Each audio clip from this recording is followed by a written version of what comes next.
공시를 알아야 투자가 보인다. 여러분 안녕하세요. 공시투데이 이주연입니다. 안녕하세요. 공시투데이 이연아입니다. 네, 오늘도 기업들의 최신 소식을 발빠르게 전해드리는 공시투데이 시간이 돌아왔습니다. 흥미진진한 공시 이야기와 함께 재밌고 유익한 정보들 가득 담아왔으니까요. 끝까지 집중해보시면 좋겠습니다. 네, 또 새로운 소식과 함께 경제 트렌드 쏙쏙 뽑아 알려드릴 테니까요. 채널 고정해주시기 바랍니다. 본 방송에서 제공하는 정보는 투자 판단에 대한 조언일 뿐 주식의 가치와 상승, 하락에 대해서는 보장하지 않습니다. 그럼 공시투데이 공투 지금 시작합니다.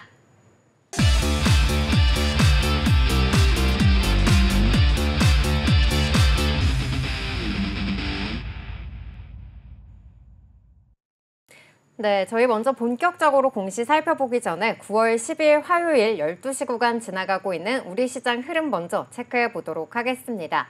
간밤 미증시는 저가 매수세가 유입되면서 3대 지수 일제히 1%대 오름세를 시현했습니다. 업종별로 살펴보자면 모든 섹터가 오른 가운데 시총 상위 대형 기술주들도 대부분 상승하는 모습 나타났는데요. 모건 스탠리가 엔비디아를 탑픽으로 제시하면서 엔비디아는 3%대 반등하는 흐름 나왔고요. 아이폰 16을 공개한 애플도 강보합으로 마감을 했습니다. 우리 시장 같은 경우에는 외국인의 수급 부재와 또 이 금투세 불확실성 등으로 인해서 시장 상황이 좀 이 뉴스에 민감하게 반응할 것이다. 이러한 전망이 나왔는데요. 먼저 코스피는 오늘 상승 출발 후에 장 초반에 낙폭을 딛고 현재는 플러스권으로 진입한 채 움직이고 있습니다. 기관이 매도폭을 축소해 나가면서 그래도 밑골이 달고 올라오는 모습입니다. 현재는 0.07% 오르면서 2,537선 지나가고 있습니다. 다음으로는 수급도 살펴보도록 하겠습니다. 네, 외국인과 기관 매도 우위를 보이고 있는데요. 기관은 점점 그래도 매도 규모를 축소해 나가고 있습니다. 기관 4거래일 만에 매도 우위로 전환한 모습이고요. 외국인은 6거래일 연속 팔자세를 보이면서 현재는 4,700억 넘게 물량 덜어내고 있습니다. 다음으로는 시가총액 상위주 종목들도 살펴보도록 하겠습니다. 네, 오늘 시총 상위주들 1위에서 5위까지 종목들 혼조세를 나타내고 있는데요. 삼성전자 같은 경우에는 이 KB증권을 포함해서 이 증권가에서 줄줄이 목표가를 좀 하향하는 모습들이 나타났습니다. 오늘 66,500원까지 밀리면서 연중 저점을 기록을 했고요. 현재는 1%대 하락한 채 움직이고 있습니다. SK하이닉스 같은 경우에는 반대로 강보합에서 움직이고 있고요. 또 LG에너지솔루션 같은 경우에는 오늘 흥국증권에서 목표 주가를 57만 8천 원으로 상향하는 리포트를 내놨는데요. 현재는 4% 넘게 빠진 채 움직이고 있습니다. 그리고 삼성바이오로직스도요. 전일 이 삼성증권에서 하반기 4공장 가동률 상승 등을 이유로 목표 주가를 110만 원으로 상향했다는 리포트가 나오기도 했으니까요. 투자에 참고해 보시면 좋겠습니다. 네, 이어서 코스닥도 살펴보도록 하겠습니다. 오늘 장 초반에는 강보합으로 시작을 했는데요. 지금은 하락세로 돌아섰습니다. 0.23% 하락하면서 712포인트 지나고 있습니다. 그래도 700포인트를 좀 지지해주고 있는 모습 나타나고 있는데요. 이어서 수급 상황도 살펴보도록 하겠습니다. 외국인과 기관 동반 매도 우위 보이고 있습니다. 외국인이 특히나 오늘 6거래일째 연속으로 매도 우위 보이고 있고요. 기관은 하루 만에 팔자세로 돌아섰습니다. 이어서 시가총액 상위 종목도 살펴보겠습니다. 오늘 2차 전지 좀 보합권에서 등락을 하고 있는데요. 지금 현재 에코프로 BM은 상승을 더 키워주고 있습니다. 0.2% 상승하면서 15만 1,900원 지나고 있고요. 에코프로도 오늘 강보합에서 시작을 했지만 지금은 하락세로 돌아섰습니다. 오늘 클래시스가 오늘 강한 흐름 이어지고 있습니다. 2%대 상승 흐름 보이고 있는데요. 오늘 이루다와 합병 시너지로 인한 좀 이슈가 있는 것으로 더 보입니다. 5위 안으로 안착한 모습도 포착해 보시기 바랍니다. 오늘 드론 관련된 종목들이 좀 강세입니다. 미국에서 이 중국의 드론 제품을 좀 사용하는 금지를 한다라는 법안이 좀 처리가 되면서 이에 대한 영향으로 국내 기업들이 좀 주목을 받고 있는 것으로 보입니다. 베셀, 또 네온테크와 JC연 시스템 등 상한가 직행하고 있습니다. 지금까지 이 시각 시장 상황 살펴봤습니다. 네, 그럼 저희는 이어서 코스피 시장에 올라온 기업 공시부터 살펴보도록 하겠습니다. 저희가 지난번 이 LG화학의 공시를 통해서 이 석유화학 업계의 부진에 따라서 우리 기업들이 고부가가치 제품으로 좀 강화해 나가고 있다. 이런 움직임 보여지고 있다라고 전해드린 바가 있었는데요. 애경케미칼도 이와 마찬가지로 이 고부가 가치 제품군을 강화하고 또 다양한 분야로 사업을 확장해 나가고 있습니다. 이와 관련한 공시가 또 발표되기도 했는데요. 먼저 공시부터 보시고 자세한 이야기 이어가 보도록 하겠습니다. 애경케미칼은 지난 5일 이사회를 열고 내년 말까지 아라미드 섬유 핵심 원료인 TPC 양산 설비 구축에 967억 원을 투자하겠다고 밝혔습니다. 이는 자기 자본 대비 13.1%의 규모에 해당되며 울산광역시의 울산석유화학단지 내 애경케미칼 울산공장 2부지에서 곧 착공에 들어간다고 전했습니다.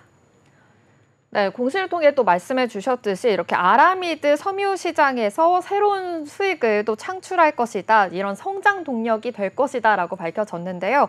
그렇다면 좀 공시에 관련된 내용 좀 더 구체적으로 살펴보면 좋을 것 같아요. 네, 애경케미칼은요, 2010년대 중반부터 이 TPC 연구를 지속을 해오고 있는데요. 이 유해가스가 나오는 기존 생산 방식 대신에 이 오염물질 발생을 줄이는 독자 기술인 이 광공법을 개발했습니다. 이 광공법은요, 이산화황 가스 발생을 억제하고 또 염화수소를 포집해서 활용할 수 있도록 하는 그러한 기술인데요.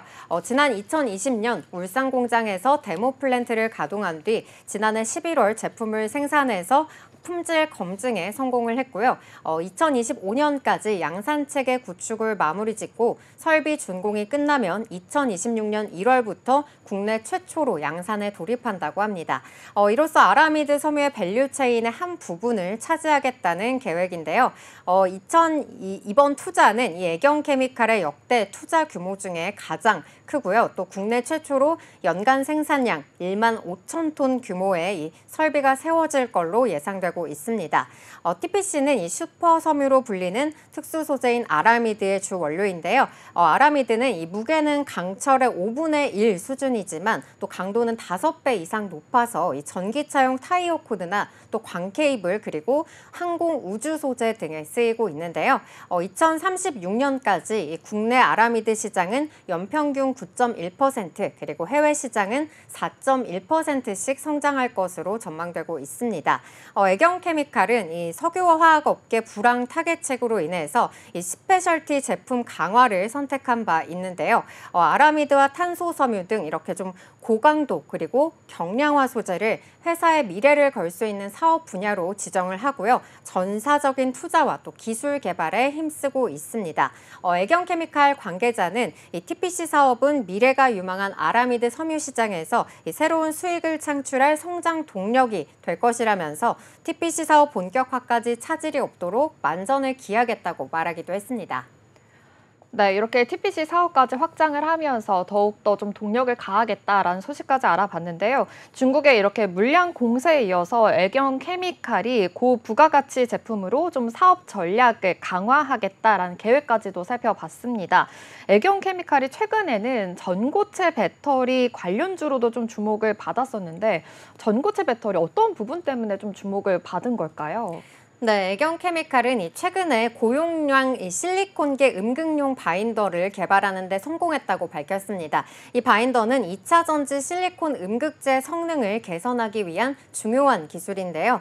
먼저 2차 전지에서 이 실리콘 음극재는 에너지 저장 용량을 늘리는 데 유리하지만 이 충전과 방전 과정에서 실리콘이 팽창을 하면서 배터리의 수명이 단축되는 문제가 있었습니다. 애경케미칼은 이러한 단점을 해결하기 위해서 실리콘 음극재의 부피 변화에도 구성 요소 간의 접착력과 그리고 초기 전극 구조를 유지할 수 있는 바인더를 개발해냈습니다. 이를 통해서 배터리의 사이클 수명, 그러니까 충전과 또 방전을 반복할 수 있는 횟수가 증가하게 되는 건데요. 이 기술은 국내외에서 특허 등록이 완료가 됐고요. 현재 애경케미칼은 베트남과 중국 등 해외 업체들과 적용 테스트를 진행 중에 있습니다. 또한 애경케미칼은 2차 전지의 또 다른 중요한 요소인 방열 접착제에서도 새로운 성과를 냈는데요. 방열 접착제는 이 배터리가 충전과 방전 시에 발생하는 열을 효과적으로 방출해서 과열을 방지하고요. 배터리 성능을 안정적으로 유지할 수 있게 도와주는 소재입니다. 기존에 주로 사용되던 이 실리콘 타입의 방열 접착제는요, 열 방출 성능은 뛰어나지만 접착력이 부족해서 주행 중에 배터리 셀과 모듈에 충격을 주는 문제가 있었다고 하는데요. 이에 애경케미칼은 변성 우레탄 및 또 이소시아네이트 경화제를 개발해서 열 전도도와 접착력 모두 개선한 제품을 내놨습니다. 이 소재는 기존 실리콘 타입에 비해서 접착력이 높고요. 또 기계적 강도도 뛰어나서 전기차와 같은 고성능 배터리에서 더욱더 안정적인 성능을 발휘할 수 있다고 합니다. 글로벌 시장 조사 기업에서는요, 이 전기차 보급 성장세에 힘입어서 방열 접착제 시장이 2028년에는 3조 원 수준까지 시장 규모가 커질 걸로 전망하고 있습니다. 애경케미칼은 2010년 이 하드카본계 음극재 제조 기술을 국내 최초로 개발을 했고요. 또 이를 상용화해서 꾸준하게 2차 전지 소재 시장에서 성장해 왔는데요. 하드카본 음극재는 고출력 특성을 지닌 소재로서 최근에 전기차와 그리고 또 하이브리드차 등 친환경 차량에 적합한 성능을 제공하는 것으로 평가받고 있습니다. 또한 최근에는 이 나트륨 기반의 소디움 이온 배터리가 주목받으면서 이에 맞춘 기술 개발도 활발하게 진행 중입니다. 애경케미칼은 2차 전지 소재 개발을 미래 성장 동력으로 삼고 있고요. 지속적인 연구 개발을 통해서 다양한 상품을 상용화함으로써 시장 내 경쟁력을 더욱더 높여나가고 있습니다. 네, 이렇게 또 말씀해 주신 대로 애경케미칼 하드카본계 응급제 제조 기술을 국내 최초로 개발했다라는 소식까지도 알아볼 수 있었는데요. 이처럼 이렇게 2차 전지 소재를 개발하기 위한 노력을 계속 꾸준히 하고 있다라는 소식까지도 살펴볼 수 있었습니다. 최근에는 생활화학 사업 분야에서도 이 해외 생산 거점을 만들고 있다라는 소식까지도 전해졌거든요. 좀 이 내용도 자세하게 살펴주시죠. 네, 애경케미칼은 지난달 올해 연말까지 베트남에서 진행 중인 계면활성제 공장 증설과 또 불포화 폴리에스터 수지 생산기지 이 신설 프로젝트인 로투스 프로젝트를 완료하는 것이 목표라고 밝혔는데요. 현재 베트남에서는 매일 약 3,500만 개의 생활용품이 사용되지만 현지에서 생활용품용 계면활성제를 생산하는 기업은 애경케미칼밖에 없다고 합니다. 최근에는 이런 현지에서 계면활성제를 조달받으려는 수요까지 늘어나고 있다고 하는데요. 이에 애경케미칼은 로투스 프로젝트를 통해서 고객들의 수요에 대응할 수 있도록 생산 공장을 증설하고 또 공급량을 늘리기로 결정했습니다. 현재 다국적 기업들과 가동 시점과 또 물량에 대해서 구체적으로 논의 중인데요. 이어 불포화 폴리에스터 수지 생산 기지도 만들 계획이라고 밝혔습니다. 현재 베트남 내 이 불포화 폴리에스터 수지 수요는 연간 수만 톤에 달하고 있는데요. 대부분 수입에 현재는 의존하는 그러한 구조라고 합니다. 애경케미칼은 이 불포화 폴리에스터 수지 생산기지 구축을 확정을 한 뒤에 이 베트남 현지의 다양한 파트너사들과 장기 공급 계약, MOU나 또 기술 교류 협약 등을 맺은 바 있습니다. 애경케미칼은 이 고품질의 불포화 폴리에스터 수지를 안정적이고 신속하게 수급해서 시장을 장악해 나가겠다는 전략인데요. 애경케미칼 관계자는 이 수입에 의존했던 원료를 빠르고 또 안정적으로 조달하고자 하는 고객들의 니즈를 명확히 파악하고 대응한다면은 베트남 현지 시장 지배력을 점차 강화해 나갈 수 있을 것이라면서 이를 통해 베트남 시장 내에서 독보적인 위치를 차지하는 대표적인 화학 기업으로 거듭나겠다라고 전하기도 했습니다. 여기까지 애경케미칼의 공시 살펴봤습니다. 네, 이어서 다음 코스피 기업 알아보겠습니다. 국내 철강의 대표 기업 현대제철에 대해서 살펴보겠습니다. 요즘 철강 업계 불황이 계속되고 있습니다. 지난 세아제강 기업을 좀 다뤄보면서도 철강 업계가 좀 부진이 계속되고 있다라는 소식 전해드렸었는데요. 아무래도 중국산 저가 후판 수입이 좀 급증하면서 피해를 입는 것으로 확인이 됩니다. 최근 부동산 침체로 인해서 국내 철강 수요가 줄고 있고요. 있고요. 또 중국이 생산 감축과도 수출 확대에 나서면서 철광석의 가격이 좀 급락하고 있습니다. 게다가 국제 철강 가격도 하락을 하면서 전 세계적으로 좀 파장이 커지는 것으로 확인이 되는데요.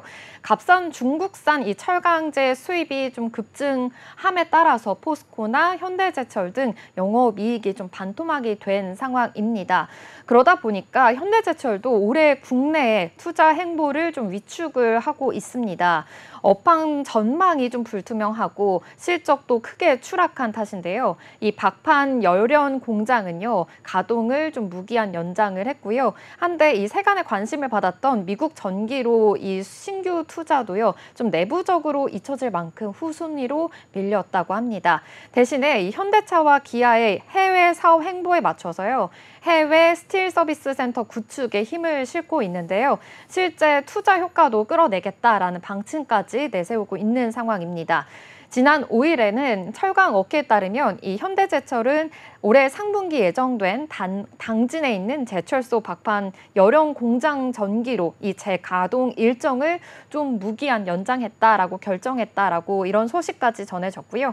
해당 설비는요, 지난 2005년에 첫 사업 생산에 돌입한 뒤에 연간 100만 톤 규모의 박판을 생산을 했지만 2020년에 이렇게 철강 업황에 대한 또 악화와 만성 적자라는 이유로 좀 지금은 가동을 중단한 상태다라고 확인이 됐습니다. 올해 5월에는요, 현대제철이 총 1,500억 원을 좀 투입을 해서요, 동설비를 좀 재가동하겠다라고 발표를 했는데요. 철 스크랩과 또 직접 환원철을 활용한 저탄소 제품을 생산하겠다라는 것입니다. 하지만 지금은 좀 전 세계적으로 아무래도 철강 업황이 좀 침체가 되고 있는 만큼 전세적으로 아무래도 회복이 좀 더딘 상황으로 포착이 됩니다.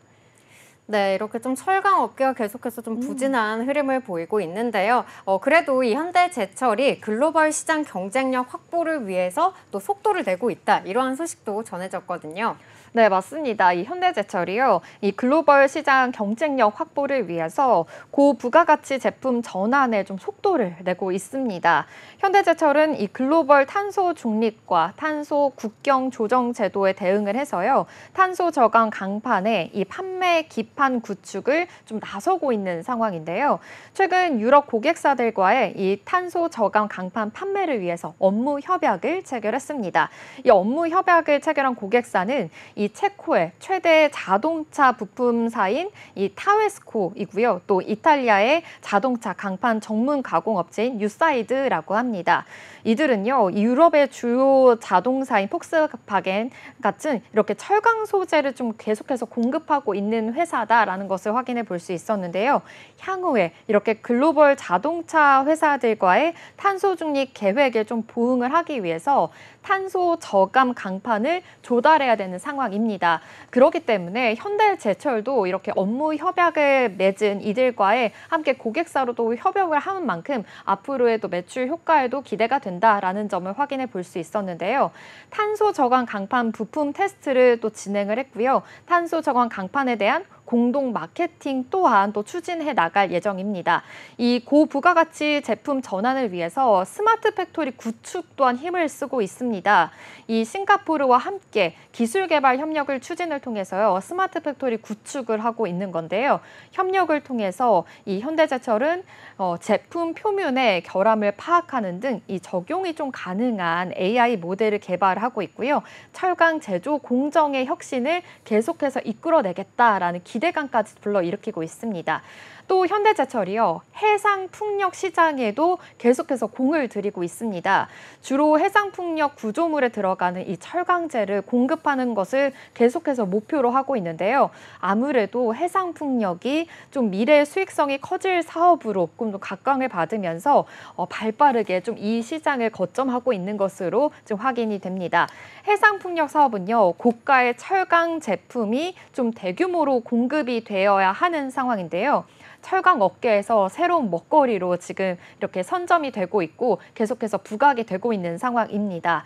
해상풍력 플랜트에 들어가는 구조물 특성상 또 부식이 안 돼야 되고 또 진동을 좀 덜 느껴야 되고요. 또 저온에도 강해야 되기 때문에 기술력 또한 굉장히 또 잘 갖추고 있어야 되는 상황입니다.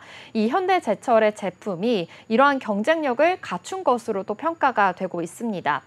해상풍력 같은 경우에는요, 이 염수에 대한 부식 방지와 또 여타 그 철강제 대비해서 고사양의 철강제를 계속해서 요구하고 있는 상황이고요. 해상풍력이 좀 대형화된 게 또 특징입니다. 그러다 보니까 무거운 무게와 강한 진동을 견딜 수 있는 특수 강제가 필요한데요.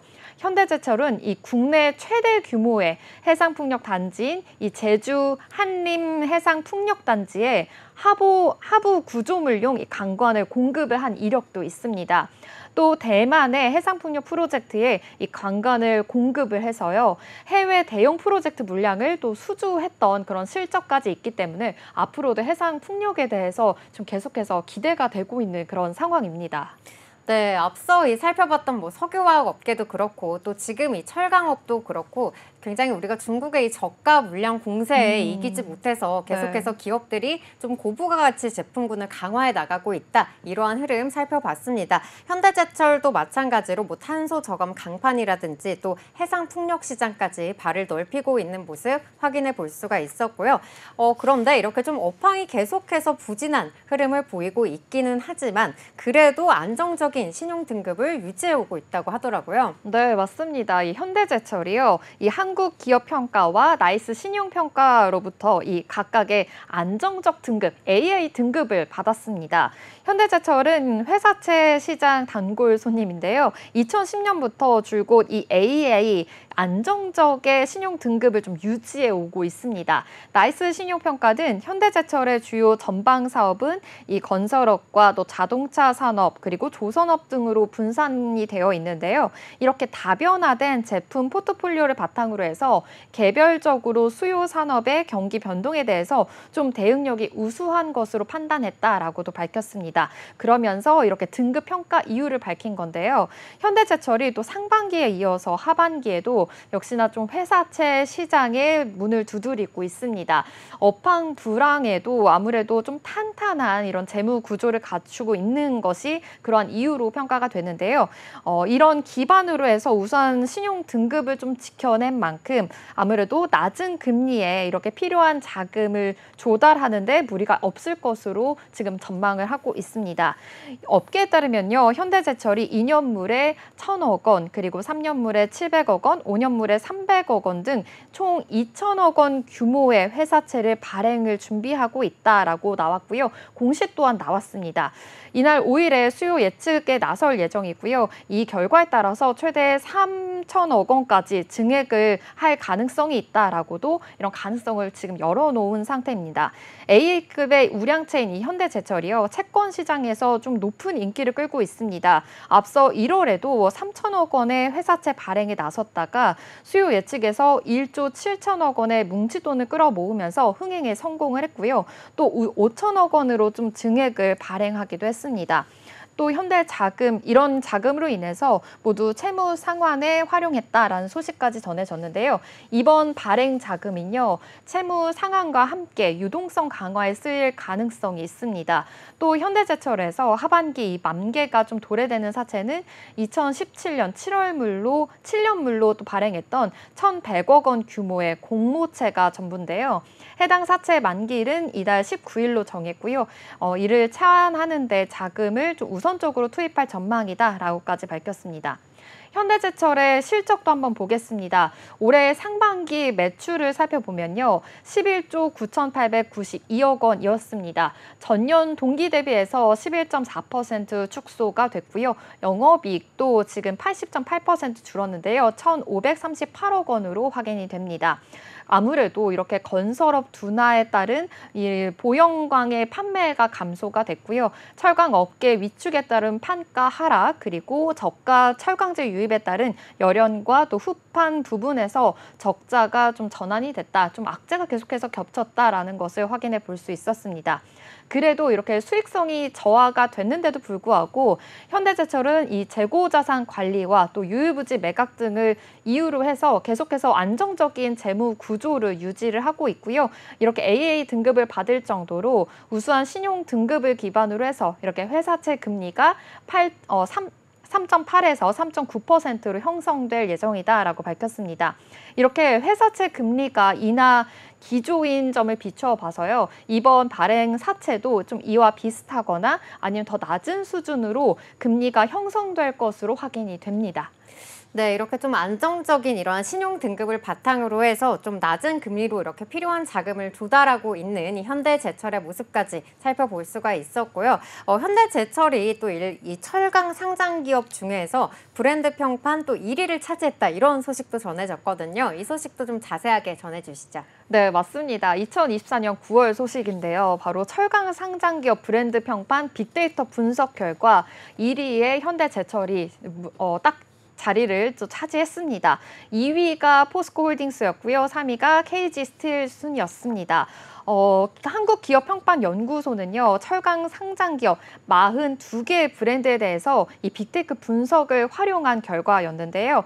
브랜드 평판 조사를 계속해서 실시했습니다. 지난 8월 4일부터 9월 4일까지였고요. 철강 상장기업의 브랜드 빅데이터를 분석을 해서 소비자들의 브랜드 평판을 분석한 결과였습니다. 브랜드에 대한 평판은요. 이 브랜드에 대한 소비자들의 활동 빅데이터를 참여 가치와 또 소통 가치, 소셜 가치, 그리고 시장 가치, 재무 가치로 나누어지게 되는데요.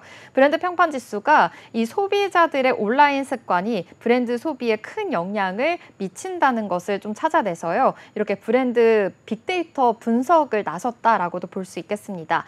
또 철강 상장 기업의 브랜드 평판 분석은 참여 지수, 그리고 미디어 지수, 소통 지수, 커뮤니티 지수, 또 사회 공헌 지수로 구분을 해서요. 브랜드 평판 지수를 산출해낸 결과인 건데요. 철강 상장 기업 브랜드 평판 1위를 기록한 이 현대제철 브랜드가요. 지난 8월에 브랜드 평판 지수와 비교를 해보면요. 15.15% 상승했다라고도 볼 수 있겠습니다. 또 이뿐만이 아니라 현대제철에서 지금 캠페인을 진행을 하고 있는데요. 대중에게 좀 친숙하게 다가가기 위해서 게임 캠페인을 진행을 하고 있습니다. 자원순환의 가치를 전달하기 위한 캠페인인데요. 제철의 연금술사라는 게임입니다. 이 세계를 지켜라라는 의미를 담아서 조금 더 좀 딱딱한 이미지를 탈피하고 대중들에게 친숙하게 다가가겠다라는 의미인 것 같습니다. 이렇게 자원순환의 가치를 좀 더 전달하겠다라는 의미인데요. 철 스크랩 재활용을 통해서 좀 간단한 조작으로 이게 플레이하는 방식으로 이루어진다고 합니다. 게임은 앱 다운로드 없이 이렇게 공식 유튜브 채널이나 인스타그램 내에서 QR코드 또 웹 링크를 통해서 누구나 또 참여가 가능하다고 합니다. 지금까지 현대제철에 대해서 알아봤습니다. 네, 그럼 저희는 지금까지 살펴본 코스피 기업 2개에 대한 공시 요약해 보도록 하겠습니다. 애경케미칼은 지난 5일 이사회를 열고 내년 말까지 아라미드 섬유 핵심 원료인 TPC 양산설비 구축에 967억 원을 투자하겠다고 밝혔습니다. 이는 자기 자본 대비 13.1% 규모에 해당하며 울산광역시의 울산석유화학단지 내 애경케미칼 울산공장 2부지에서 곧 착공에 들어갈 계획인데요. 이번 투자는 애경케미칼의 역대 투자 규모 중에 가장 크며 국내 최초로 연간 생산량 15,000톤 규모의 설비가 세워질 걸로 예상되고 있습니다. 한편 애경케미칼은 2차 전지 소재 개발과 베트남에서 계면활성제 공장 증설 등 다양한 분야에서 사업 경쟁력을 강화하기 위해서 노력하고 있습니다. 현대제철 공시 요약입니다. 현대제철이 상반기에 이어서 하반기에도 회사채 시장에 문을 두드립니다. 업황 불황에도 탄탄한 재무구조 기반 우수한 신용 등급을 지켜낸 만큼 낮은 금리에 필요한 자금을 조달하는 데 무리가 없을 전망입니다. 2024년 9월 철강 상장기업 브랜드 평판 빅데이터 분석 결과 1위 현대제철이 차지했습니다. 철강 상장기업 브랜드 평판 분석은 참여지수와 미디어지수, 소통지수 등으로 구분해서 브랜드 평판지수를 산출했습니다. 철강 상장기업 브랜드 평판 1위를 기록한 현대제철 브랜드는 지난 8월 브랜드 평판지수와 비교해보면 15.15% 상승했습니다.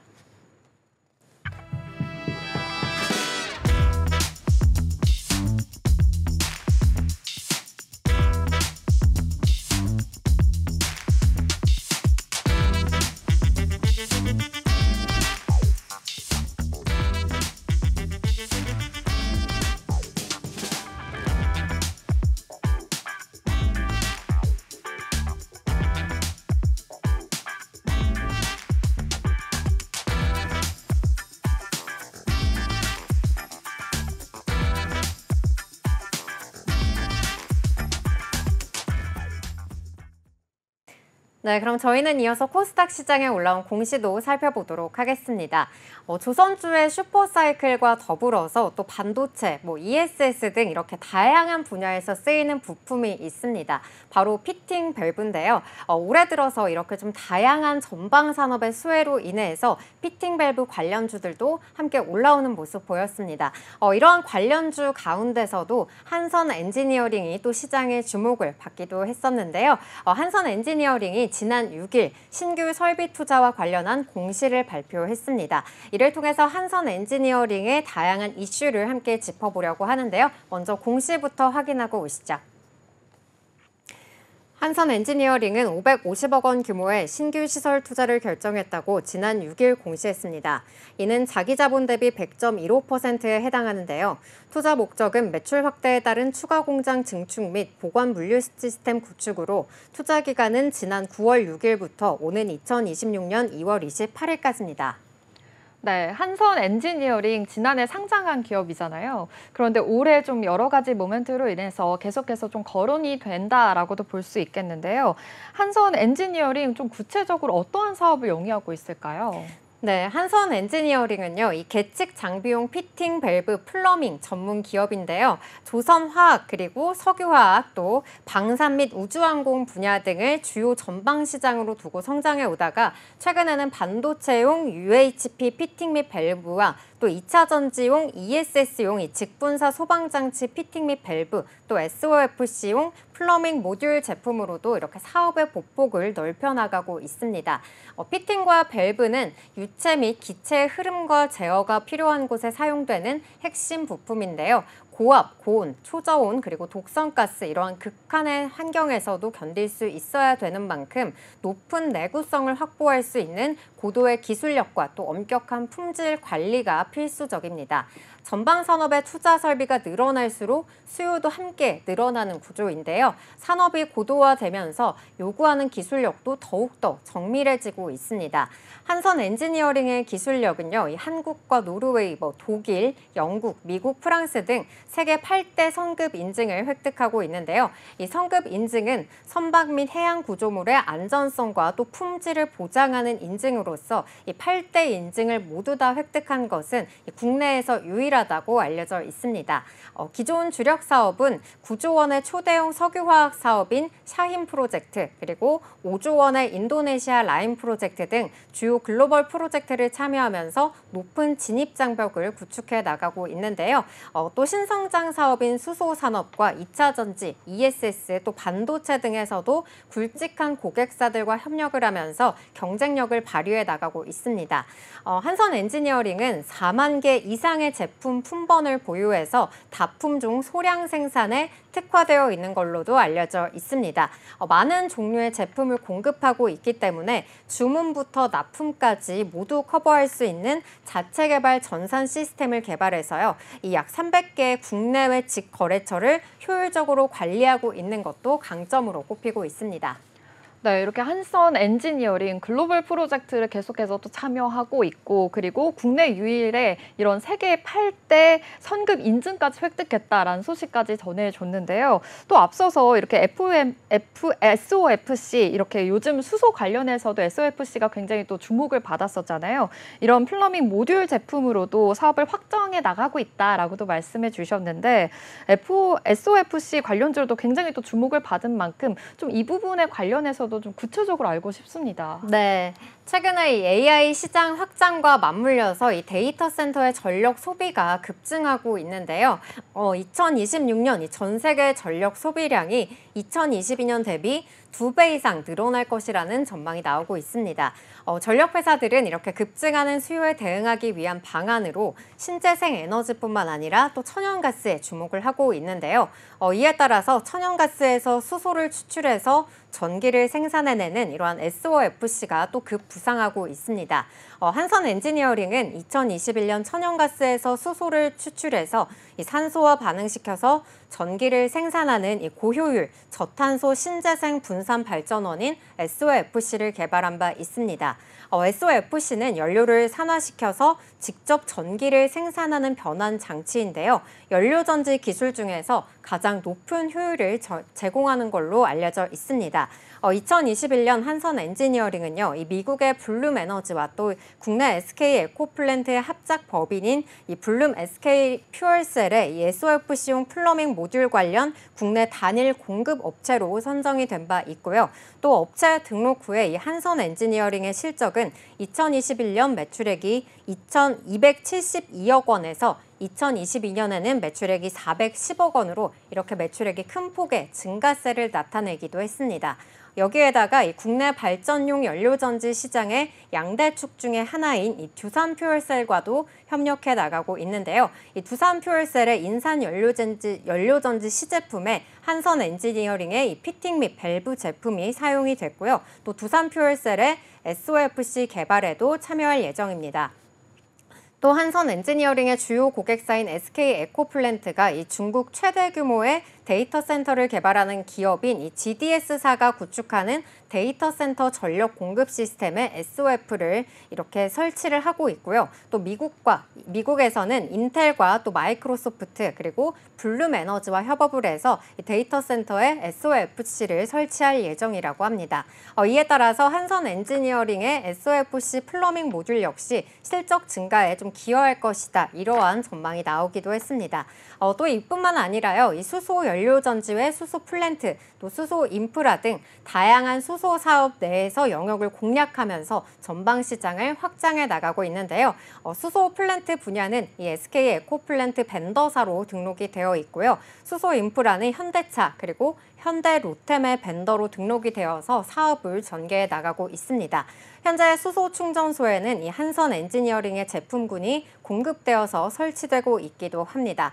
그리고 한선 엔지니어링은요, 그레이 수소에서 그린 수소까지 라인업을 확장하겠다는 계획을 갖고 있기도 한데요.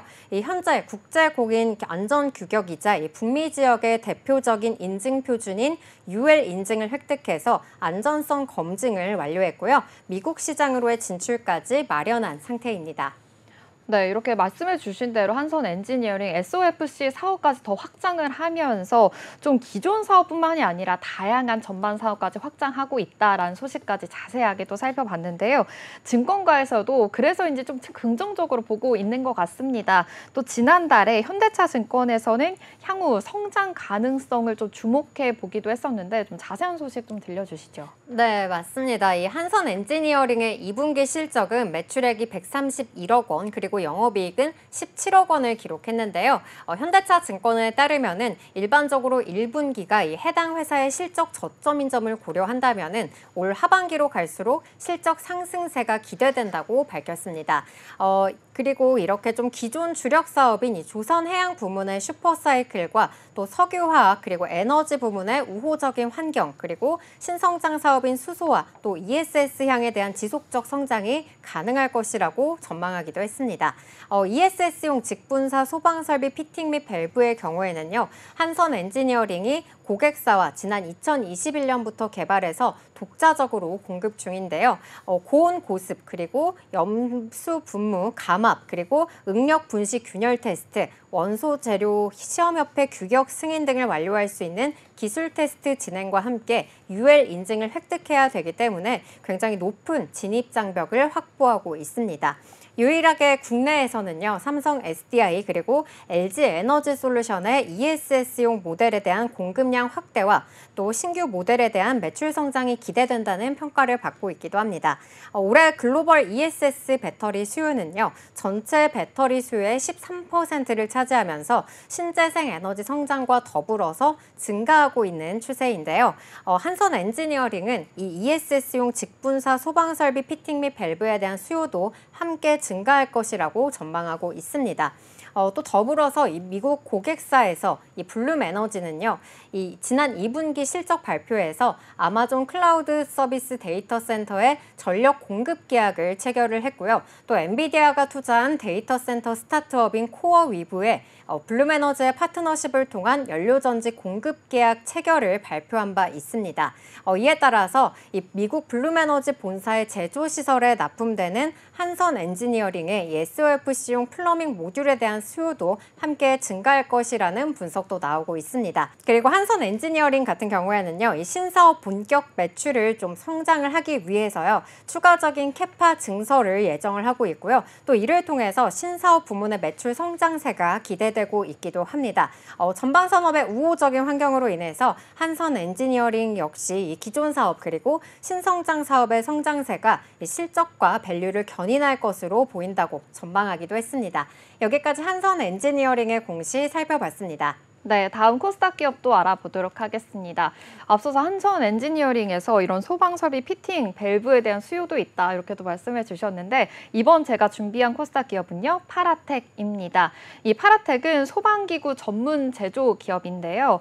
지난 1997년 코스닥 시장에 상장을 하면서 좀 대표적인 소방 전문 기업으로 자리매김했습니다. 이 파라텍은 50여 년간 쌓아온 소방 설비 제조와 또 시공 노하우와 기술력을 바탕으로 해서요, 이 소방 시장을 선도하고 있는데요. 반도체와 또 디스플레이 등 고청 정도가 더 요구가 되는 그런 클린룸 소방 시공 분야에서도 좀 독보적인 기술력을 가지고 있다라는 점을 확인해 볼 수 있었습니다. 또 꾸준한 연구 개발과 또 기술 투자를 통해서요, 소방 설비의 이런 성능을 더욱더 향상시켰고요. 또 반복적인 시공 경험을 통해서 기술력 또한 축적을 해왔습니다. 이 파라텍의 강점을 보니까요, 고난도 기술력과 또 풍부한 시공 경험이 있는데요. 독보적인 기술력을 인정받고 있는 클린룸은요, 이 미세먼지나 오염물질을 좀 철저히 관리해야 하는 그런 특수 환경을 만든다라고 합니다. 이러한 고객의 요구에 따라서 좀 충족을 시키기 위해서 지속적으로 연구 개발에 힘써오고 있고요. 또 다양한 프로젝트 또한 성공적으로 수행을 시키면서 계속해서 좀 인정을 받고 있는 기업이다라는 점을 확인해 볼 수 있었습니다.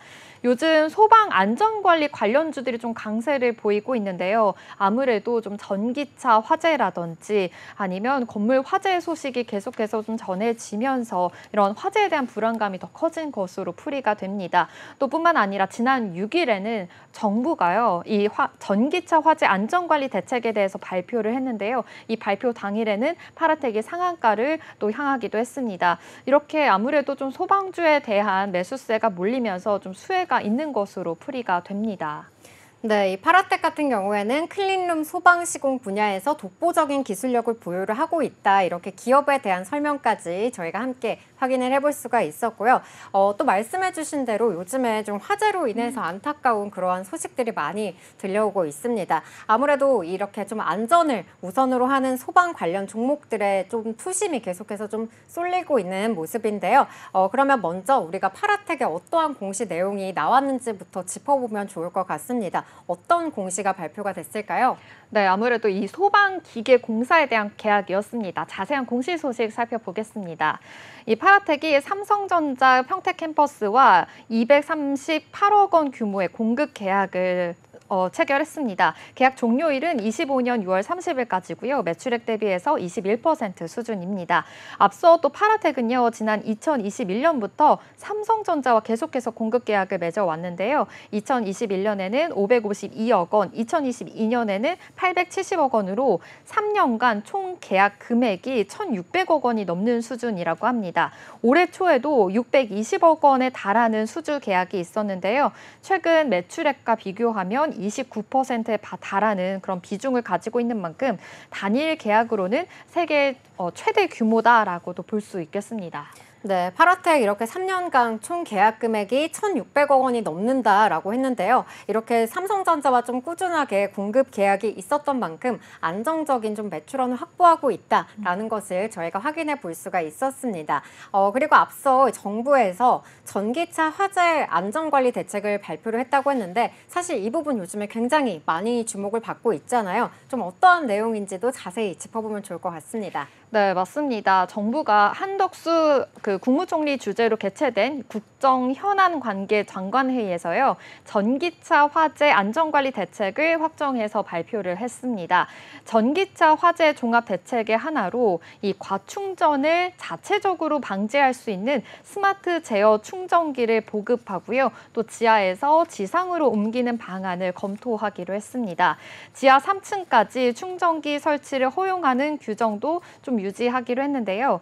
정부가 발표한 전기차 화재 관리 대책에는 이 전력선 통신 모뎀이 장착된 스마트 제어 완속 충전기를 올해 2만 대, 내년에는 7만 1,000기를 보급하겠다라는 계획까지 담겼습니다. 기존 완속 충전기는 또 내년에 2만 기, 또 후년에는 3만 2,000기 등 이 차례대로 스마트 제어 충전기로 바꾸겠다라는 계획까지 내세운 상황이고요. 신축 건물의 모든 지하 주차장에는요, 원칙적으로 이 화재의 조기 감지와 또 연소 확장 방지가 가능한 습식 스프링클러를 설치하겠다라고 했는데요. 기존 건물의 스프링클러 안전 점검을 좀 대폭 강화하기로 했고요. 성능 개선을 유도하고 또 주차장 내부에 있는 그런 마감재 또한 방화 설비 기준을 더욱더 강화하겠다라는 방침입니다. 그리고 정부는 내년까지 모든 소방관에 240곳에 이 전기차 화재 진압 장비를 좀 확대 보급하겠다라고도 밝혔는데요. 무인형 소형 소방차를 개발해서요. 또 내년에 더 보급을 많이 하겠다라는 방침입니다. 좀 아무래도 화재 사고가 계속 있는 만큼 계속해서 좀 우리 화재를 좀 줄일 수 있는 방안을 계속해서 요구하고 있다라는 것을 확인해 볼 수 있었습니다. 네, 전기차 화재 이 안전관리 대책으로 우리가 스마트 제어 충전기라든지 또 뭐 습식 스프링클러를 설치하겠다 이러한 정부의 대책도 살펴볼 수가 있었는데요. 전기차 화재 안전관리 대책으로 그렇다면 파라텍이 또 주목받고 있는 이유도 있을 것 같아요. 어떤 이유일까요? 네, 또 앞서 말씀해 주신 대로 이렇게 스프링클러가 더욱더 주목을 받고 있는데요. 얼마 전에 그 9명의 사상자를 낸 부천 그 호텔 사고가 있었잖아요. 그때 이제 스프링클러에 대한 의무 설치가 더욱더 부각이 됐습니다. 이 파라텍이 스프링클러 헤드와 또 소방용 주철 밸브, 그리고 자동식 소화기, 그리고 CPVC라는 파이프 등 이 소방 기구의 제조업과 소방 설비 시공을 좀 주력으로 하고 있는데요. 뿐만 아니라 소방 설비 이 시공사 시공 능력 평가에서도 1위를 받았다고 합니다. 좀 이 때문에 파라텍이 더욱더 주목을 받고 있다라는 점을 확인해 볼 수 있었습니다. 이 소방 설비 시공을 통해서 전체 60%의 매출이 발생을 하는데요. 이 소방 설비 공사는요, 건설 공사에 포함되어서 일괄 또 발주가 되는 그런 또 상황입니다. 그래서 대형 건설업체로부터 하도급 형태의 수주를 따내는 그런 방식인데요. 앞서서도 또 일본의 소방용 제품 판매업과 또 건설업을 영위하고 있는 휴린건설업 등에서 휴린건설의 종속 기업으로도 보유하고 있는 상황입니다.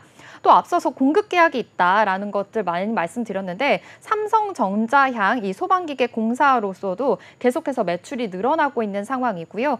또 AI와 로봇, 또 전기차 등 차세대 기술을 적용하고 있는 제품을 계속해서 포트폴리오를 다각화해서 이런 매출원을 더욱더 확대하고 있다라는 점을 포착해 볼 수 있었습니다.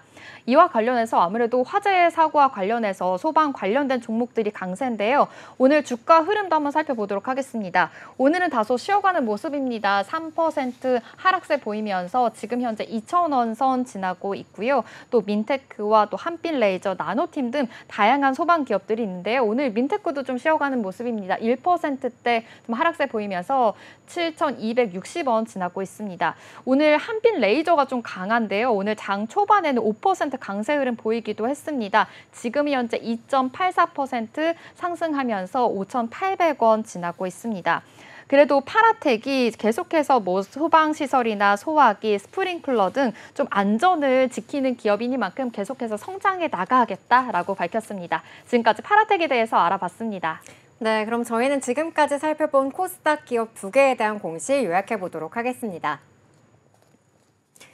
먼저 한선 엔지니어링의 공시 요약입니다. 한선 엔지니어링은 550억 원 규모의 신규 시설 투자를 결정했다고 지난 6일 공시했습니다. 이는 자기 자본 대비 100.15%에 해당하는데요.